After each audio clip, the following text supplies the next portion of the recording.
আমরা কি কখনো সোনার দেশটাকে সোনায় মোড়াতে পারবো?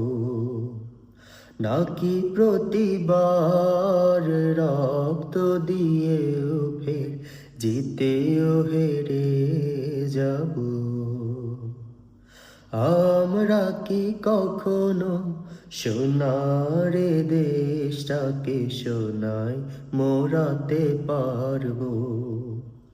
নাকি প্রতিবার রক্ত দিয়েও ফের জিতেও হেরে যাব?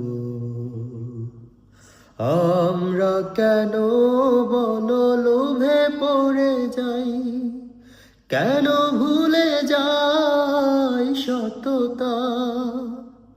কিভাবে ভুলে যাই শহীদের রক্ত, দেশের জন্য গড়া একতা? আ ও